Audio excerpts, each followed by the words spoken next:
wabarakatuh. Baik, silakan berdoa terlebih dahulu. Bismillahirrahmanirrahim. Raditu billahi rabba wa bil islami dina wa bi Muhammadin nabiyya wa rasulah. Rabbi zidni ilma warzuqni fahma waj'alni min ibadikas sholihin. Amin ya rabbal alamin. Baik, sebelum kita mulai pembahasan ya untuk materi pertemuan ke-6, saya presensi terlebih dahulu. Nabila Nulistalia Iswanudi hadir ya. Putri Fatmasari, Sifana Sofia Imani. Materi apa yang akan kita pelajari? Sudah mengetahui ini kira-kira apa? Cerita. Sekarang pertanyaan saya adalah, apakah Anda punya kenangan berkaitan dengan cerita anak? Kemudian berikutnya, tentukan cerita anak yang menurut Anda paling berkesan serta alasannya mengapa. Silakan, siapa? Ya, silakan berdiri dulu, Dimas. Baik, terima kasih. Jadi cerita anak yang paling berkesan itu Malin Kundang, Bu. Iya. Nah, kenapa Malin Kundang? Karena di situ kita dapat pelajaran kita tidak boleh durhaka sama orang tua, harus bertutur kata yang sopan dan baik kepada orang tua. Nanti kalau durhaka itu jadi batu. Seperti itu, Bu.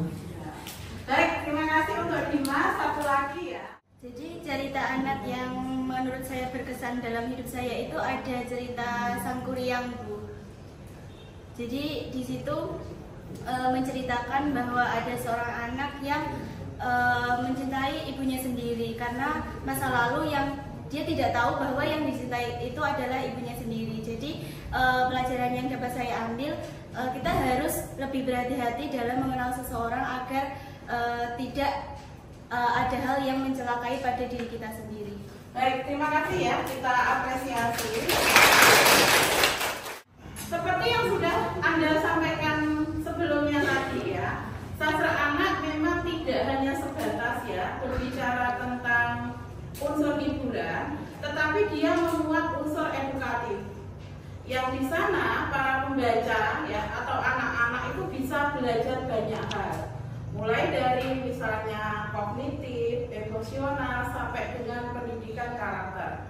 Oleh karena itu, pada kegiatan pembelajaran kali ini, kita nanti akan menganalisis ya cerita anak, mulai dari pengertian, karakteristik, hingga kita bandingkan cerita anak Indonesia dengan cerita anak luar negeri. Apakah dari aspek budaya, cerita anak tersebut itu memiliki perbedaan ataukah tidak?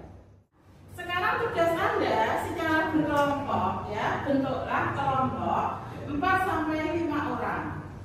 Kemudian tugas Anda silahkan secara berkelompok menentukan mulai dari pengertian sastra anak, karakteristik sastra anak, perbedaan sastra anak yang ditulis orang dewasa dan anak-anak, perbandingan sastra anak Indonesia dan terjemahan, serta nilai-nilai dalam sastra anak. Baik, biar lebih jelas ya, ini saya bagikan, silakan duduknya berhadapan-hadapan saja. Ini saya bagikan ya. Nah, untuk masing-masing kelompok ini ada yang nanti bisa untuk bahan perbandingan secara berkelompok untuk nanti disajikan ya di depan kelas. Jadi temuan dari masing-masing kelompok.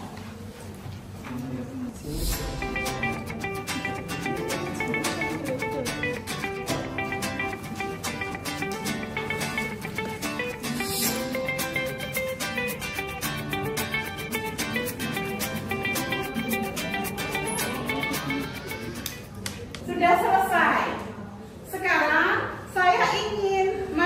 masing-masing kelompok menyampaikan hasil diskusinya.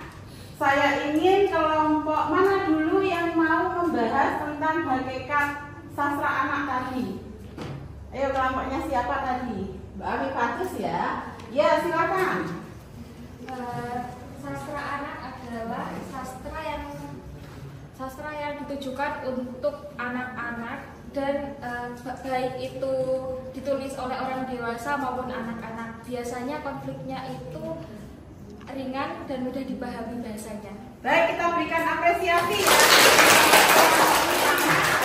Berikutnya, ya kelompok 2 silakan. Jadi untuk perbandingan sastra anak dan terjemahan itu, kalau sastra anak Indonesia dan terjemahan, kalau sastra anak Indonesia itu temanya cenderung monoton. Kalau sastra anak terjemahan itu temanya variatif. Kemudian nilai budaya dalam sastra anak Indonesia itu lokal. Sedangkan kalau nilai budaya dalam sastra anak terjemahan itu biasanya itu berasal dari nilai budaya asing.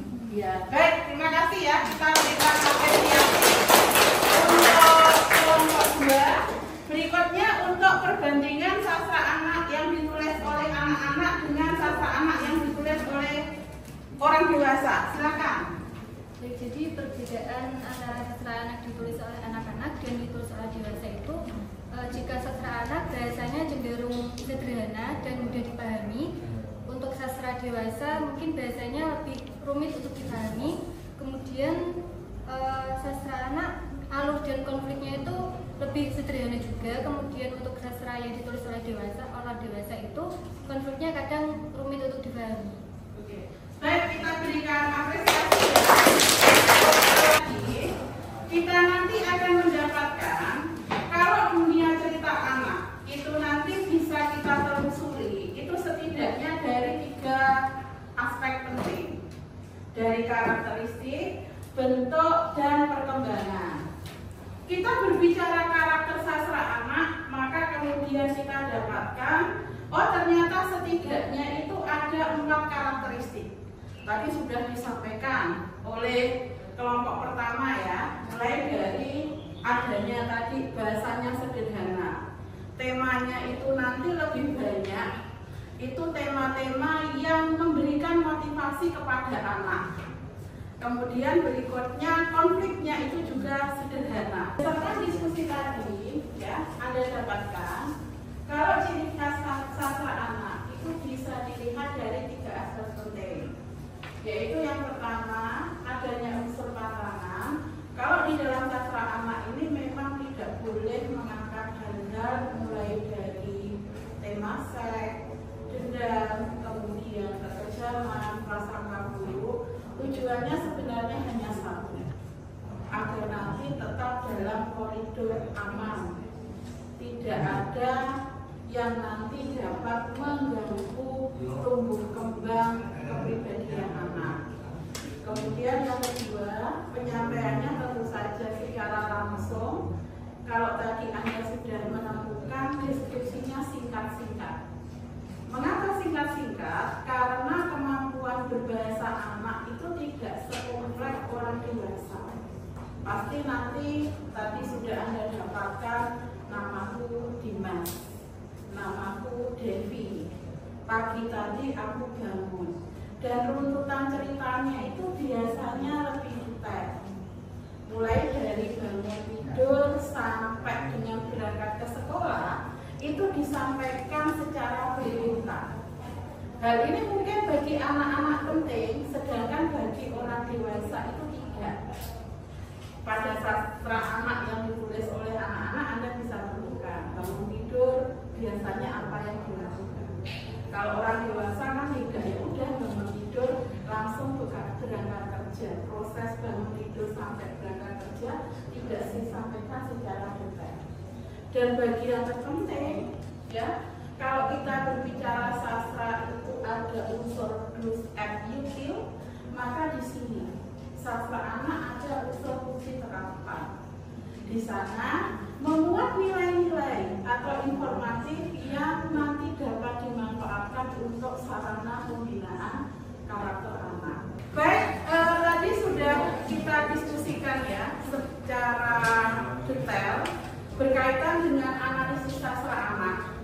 Nanti dari kegiatan diskusi, kalau nanti misalnya ada ya beberapa yang belum paham, silakan nanti sudah saya siapkan ya untuk media yang bisa Anda pelajari secara mandiri, yaitu nanti saya tunjukkan atau saya bagikan ya linknya di YouTube, nanti bisa Anda lihat. Baru nanti dari refleksi yang Anda lakukan, nanti bisa Anda lihat atau bisa saya lihat kira-kira manakah yang memang dari Anda semua itu yang belum dikuasai secara baik. Baik, dari hasil diskusi tadi dan juga penjelasan saya, silakan masing-masing kelompok saya ini Anda mencoba menilai dari hasil diskusi Anda bersama kelompok Anda itu kira-kira nilainya berapa.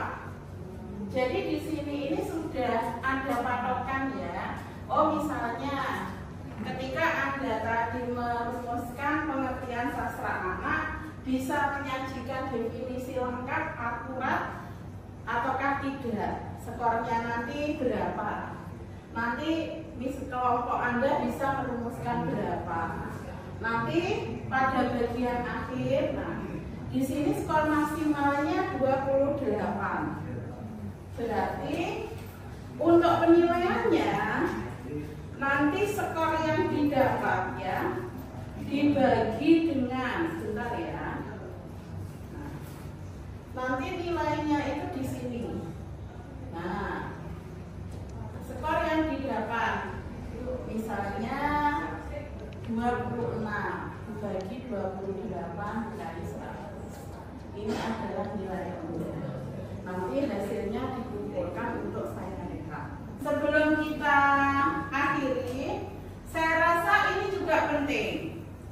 Ternyata dari kajian atau analisis kita ketika yang kita lakukan untuk mengkaji sastra anak, baik itu sastra anak yang ditulis anak-anak atau dewasa, sastra anak Indonesia dengan sastra terjemahan, kita nanti akan dapatkan ternyata sastra anak sendiri itu memuat yang namanya moderasi beragama. Nah, ini contohnya. Anda bisa melihat 5 sekawan ya dari Kampung Damai. Di sana dalam cerita anak itu memuat toleransi beragama, kancil dan buaya yang versi kearifan lokal ya, memuat nilai non kekerasan dan sebagainya. Tadi kita sudah menyelesaikan ya kegiatan pembelajaran untuk mengklasifikasi ya sastra anak mulai dari pengertian, kemudian yang kedua tadi itu berkaitan dengan perbandingan antara sastra anak Indonesia terjemahan dengan Indonesia ya, kemudian yang kedua tadi yang ditulis oleh orang dewasa dengan anak-anak. Saya ingin nanti Anda melakukan kegiatan refleksi atau evaluasi kegiatan pembelajaran ya melalui Google Form yang sudah saya tentukan ini. Silahkan nanti jawabannya singkat saja untuk mengukur kemampuan Anda. Google Form ini saya bagikan, ini linknya, kurang lebih di sini. Silahkan bisa mengerjakan mulai dari sekarang.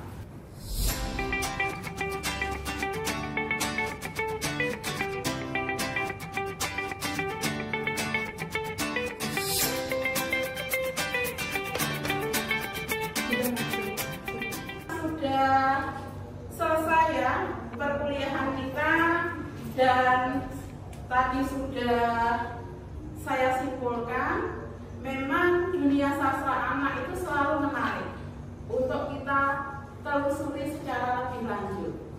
Jika Anda misalnya tertarik, ya silakan bisa menjadi penulis cerita anak. Akan tetapi kalau mau jadi penulis cerita anak karena Anda sudah dewasa, perlu studi etnografi.